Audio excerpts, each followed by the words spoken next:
ಬೆಳ್ಳುಳ್ಳಿ ಕಬಾಬ್. ನಾರ್ಮಲ್ ಕಬಾಬ್ ತಿಂದು ಬೋರ್ ಆಗಿತ್ತು ಅಂತ ಇವತ್ತು ಸ್ಪೆಷಲ್ ಆಗಿ ಬೆಳ್ಳುಳ್ಳಿ ಕಬಾಬ್ ಮಾಡಿದ್ದೆ. ಟೇಸ್ಟ್ ಅಲ್ಟಿಮೇಟ್ ಆಗಿತ್ತು. ಸ್ವಲ್ಪ ಖಾರ ಖಾರವಾಗಿ ಬೇಕು ಅನ್ನೋರು ಈ ರೀತಿ ಮಾಡಿ ತಿನ್ನಿ. ಇದನ್ನು ಮಾಡೋದಕ್ಕೆ ಮೊದಲಿಗೆ 1/4 kg ಚಿಕನ್ ತಗೊಂಡಿದ್ದೀನಿ. ಈಗ ಮಸಾಲ ಮಾಡೋದಕ್ಕೆ 1 ಕಪ್ ಕರಿಬೇವು ಸೊಪ್ಪು, 7 ಲವಂಗ, 2 ಇಂಚು ಚಕ್ಕೆ, 1/2 ಟೇಬಲ್ ಸ್ಪೂನ್ ಬ್ಲ್ಯಾಕ್ ಪೆಪ್ಪರ್, 10 ಮೆಣಸಿನಕಾಯಿ, 2 ತುಂಡು ಶುಂಠಿ, ಹಾಗೆ 4 ಬೆಳ್ಳುಳ್ಳಿನ ಮಿಕ್ಸಿಗೆ ಹಾಕಿ ಪೇಸ್ಟ್ ಮಾಡ್ಕೊಳ್ಳಿ.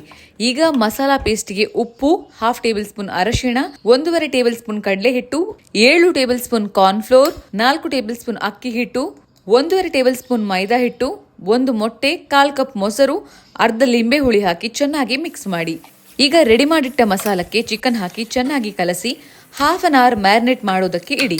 ನಂತರ ಕಾದಿರೋ ಎಣ್ಣೆಗೆ ಒಂದೊಂದೇ ಚಿಕನ್ ಪೀಸ್ ಹಾಕಿ ಫ್ರೈ ಮಾಡಿ.